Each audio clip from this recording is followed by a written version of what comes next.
They say greatness can come from the most unexpected places. But no one expects a miracle to come from a cracked sidewalk, a greasy wrench, and a woman the world barely notices. The day Cassandra King laughed at that street mechanic was the day her entire worldview began to collapse, and a new story, one she'd never forget, began to write itself. It was an unusually hot morning in downtown Atlanta. The sun bore down like a punishment, turning the concrete into a griddle. Cassandra King, CEO of the elite tech firm Quantum Peak Motors, sat in the back of her chauffeured Escalade, fuming. Her driver, Mark, had pulled over unexpectedly. "Car overheated," he muttered, stepping out. Cassandra rolled her eyes and checked her watch. She had a meeting with foreign investors in less than 30 minutes. Her hair was perfect, her power suit immaculate, but the glistening sweat on her forehead was not part of the plan. She poked her head out the window and snapped, "Can't you call someone more qualified?" Mark, red-faced and nervous, muttered, "There's someone nearby who says she can take a look." Cassandra raised a brow. That's when she saw her. A black woman in oil-stained overalls, twisting a rag in her hands and approaching with calm confidence. She couldn't have been more than 30. Her hair was in tight coils pulled back with a cloth band, and she carried nothing but a rusted toolbox and a focused stare. "I'm Jayda," the woman said. "Your radiator's busted. I can patch it up for now. Get you where you need to go." Cassandra stared, then laughed. A short, cruel sound. "You think I'm going to let you touch $100,000 luxury vehicle with those tools?"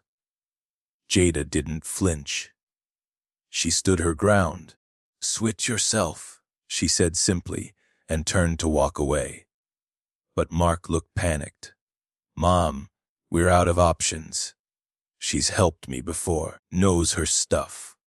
Cassandra sneered but waved her hand in frustration. "Fine, just don't make it worse." Jayda got to work. No fancy equipment, just intuition, experience, and a small bottle of sealing gel. She moved with such precision, it was like watching a dance. In 10 minutes, she was done. "Give it 20 minutes to cool down, and you'll make your meeting," she said, stepping back. Cassandra stepped out, still skeptical. "How much?" Jayda shrugged. "No charge, just doing a favor." That irritated Cassandra more. "What kind of mechanic gives out free work?" Jayda smiled. "The kind who knows people like you won't forget it." Cassandra rolled her eyes again, climbed back in the car, and they drove off, her mind already focused back on numbers, profits, and boardroom battles. But something about Jayda lingered. Not her appearance, not her ragged tools, but the calm certainty in her voice, as if she knew something the rest of the world hadn't figured out yet. The next day, Cassandra's life would turn upside down. The following morning, Cassandra arrived at Quantum Peak's sleek glass tower to find chaos waiting for her. Her assistant, Dana, intercepted her in the lobby with wide eyes and a shaking phone. "You need to see this," Dana said breathlessly. Cassandra took the phone, eyebrows knitting. A video was playing, grainy but clear. It showed a red Ferrari with its hood up, parked on the same cracked Atlanta street. A crowd had gathered, phones out. In the middle of it all, calm and focused, was Jayda, the same mechanic Cassandra had mocked just a day before. Cassandra's heart skipped. In the video, a man in a dark suit paced frantically beside the car. A European accent cut through the background noise. "That's Luca Ferrari," Dana whispered. "He's the heir to the Ferrari automotive empire." Cassandra watched frozen as Luca gestured helplessly. No one in this city could fix this. How did you? Jayda's voice was low but clear. It's your ignition timing and valve overlap. Whoever tuned this didn't understand airflow at high altitude. It chokes the RPMs. Cassandra blinked. Jayda had lifted the hood and reworked the engine in minutes, using only a pressure gauge and a socket wrench.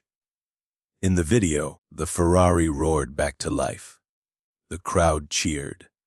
But the part that made Cassandra's stomach twist came next. Luca, visibly stunned, took off his sunglasses and asked, "Where did you study engineering?" "I didn't," Jayda replied. "Just learned from my father. Been fixing cars since I was 12. The clip ended there, but the hashtags told the rest of the story. Face Street Genius, Ferrari Whisperer, Jayda the Fixer. The video had already gone viral. She's trending on every major tech forum, Dana added. Some people think she reverse-engineered the engine in her head. Cassandra's lips parted, but no sound came out. She walked into the elevator in a daze, the doors closing behind her with a soft ding. Inside her office, she paced. She remembered everything about Jayda now, the confidence, the deliberate way she worked. Cassandra hadn't taken her seriously because of her clothes, her skin, her tools. Now the whole world was watching Jayda, not just as a mechanic but as a visionary. A notification pinged on her phone. CBJ, URGMT Jayda Robinson in talks with Ferrari North America. Cassandra sat down hard. Jayda Robinson. So she had a last name. And now, apparently, she had Ferrari's attention. Later that afternoon, Quantum Peak's head of PR rushed into her office. "Cassandra," he said, panting. "This is a problem. She's being called the future of mechanical AI." Cassandra blinked. "Yeah," she explained in a podcast interview today how she mentally maps engine systems and simulates failures in her head before touching a car. That's machine learning, but with human intuition. Cassandra leaned back in her chair, the wheels spinning fast in her mind. Her company had spent years developing smart diagnostic systems, multi-million-dollar prototypes. And this woman on the street had just done it in real life. She'd laughed at her, mocked her. And now Jayda was about to become the hottest name in tech and mechanics. Cassandra stood. "Find out where she's working tomorrow," she said sharply. "I want to speak to her, myself." The next morning, Cassandra pulled up to a side street in Atlanta. Not in her Escalade, but in a modest Lexus she drove when she didn't want attention. She wore a hoodie and sunglasses. Even in disguise, she felt out of place in this part of town. Cracked pavement, faded signs, and buildings held together more by memory than money. Jayda was easy to spot. She was underneath an old Impala, her legs stretched out from beneath the car, music playing from a beat-up radio nearby. Two kids sat on the sidewalk, watching her work, mesmerized. Cassandra hesitated before stepping out. She could feel the weight of yesterday's mistake pressing on her chest. How do you apologize for laughing in someone's face right before the world called them brilliant? Jayda slid out from under the car, wiping sweat from her brow. Her eyes narrowed slightly when she saw Cassandra. "I was wondering how long it would take," she said coolly. Cassandra tried to manage a smile. "You knew I'd come back." Jayda tossed the rag over her shoulder. "People like you don't like being wrong in public." That stung. But Cassandra didn't argue. She glanced at the kids, then back at Jayda. "May we talk?" Jayda nodded toward a broken bench beneath the shade of an old oak tree. They sat. Cassandra folded her hands. I misjudged you. Badly. Jayda gave a dry chuckle.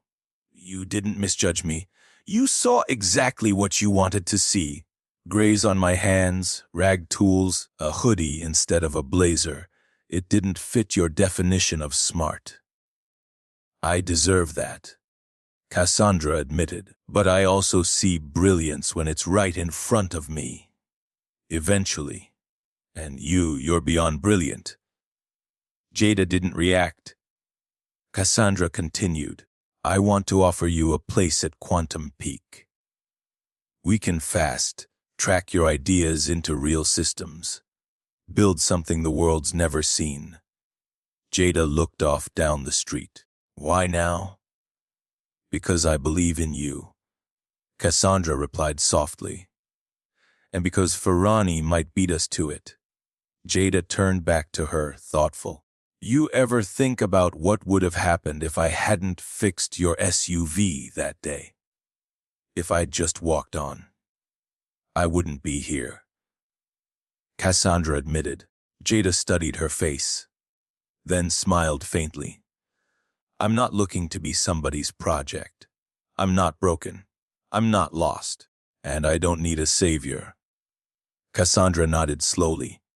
Then don't be a project. Be a partner. That caught Jayda off guard. I'm serious, Cassandra pressed. You don't need to prove anything to anyone. But with our tech, your mind, and the right funding, we could build the first hybrid engine that learns from its driver. You'd lead the team. Full creative control. No strings. Jayda leaned back on the bench. The breeze picked up slightly, rustling the leaves overhead. That Impala, she said, nodding at the car she'd been fixing. Belonged to my dad. Taught me everything I know on that thing. He used to say cars talk, baby. Most people too proud to listen. Cassandra smiled. Then maybe the world's finally ready to listen. Jayda looked her in the eye. I'll think about it. I'm not saying no. Cassandra stood, a flicker of relief washing over her. I'll wait for your call. As she walked away, Jayda called after her. Next time, don't judge a genius by her overalls. Cassandra turned, nodded, and this time, she laughed, not at Jayda, but with her. Because she knew the woman she had once dismissed was about to change the world. 3 months later, the tech world was no longer talking about AI diagnostics, big-name engineers, or luxury prototypes. They were talking about one thing, JX1, the world's first intuitive self-learning engine. And it wasn't born in Silicon Valley. It wasn't born in Germany. It was born on a cracked Atlanta sidewalk, and inside the mind of Jayda Robinson. The announcement was held at Quantum Peak's newly renovated R&D center, now renamed the Jayda X Lab. Reporters flooded the campus, drones hovered in the sky, and live feeds streamed worldwide. Cassandra stood at the podium, her voice steady as she introduced the woman who had not only reinvented their technology, but reshaped the company's entire identity. Jayda stepped onto the stage. No suit, no heels. Just her signature overalls, polished boots, and a tool tucked into her back pocket. A tribute to where she came from.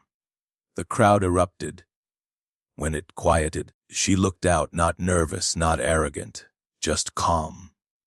You don't need $1 million lab to understand machines, she said. You just need to listen. Cars speak, engines whisper, but most people only trust voices that come from glass towers or white coats. That's the mistake. She paused, scanning the audience. The next generation of engineering won't be about where you studied or how much money you have. It'll be about how closely you listen and how willing you are to get your hands dirty. She unveiled the JX1, a sleek hybrid engine that adjusted torque, fuel mix, and air ratios in real time, learning its driver's style with every mile. It ran cooler, lasted longer, and had a 92% predictive failure rate, numbers no system had ever reached before. And then came the surprise. A cherry red Ferrari rolled onto the stage. The crowd gasped. The door opened. Out stepped Luca Ferrani himself. He approached Jayda, smiled, and extended his hand. "You did what my engineers couldn't. This engine, your engine, will power our next generation of road and race vehicles. We'd like to license it under your name." Jayda shook his hand, stunned.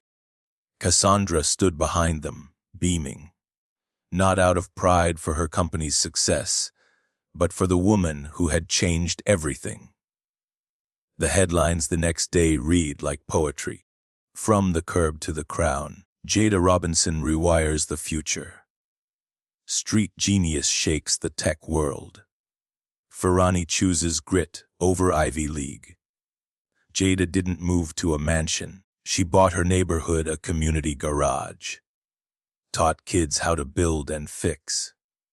She kept the Impala, still worked on it every Saturday morning. But now she had students, investors, and the respect that had always been hers, just finally recognized. Cassandra. She became something else entirely. An advocate. She created programs to fund underrepresented engineers. Changed her board. Made sure stories like Jayda's weren't exceptions, but beginnings. And one day, while walking through the Jayda X lab, Cassandra paused at a glass case. Inside it, the first version of the JX1 hummed quietly. Below it, a plaque. "Not every genius wears a suit."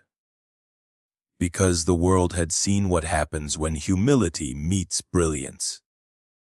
When ego steps aside, and when a woman from the streets builds something no one saw coming.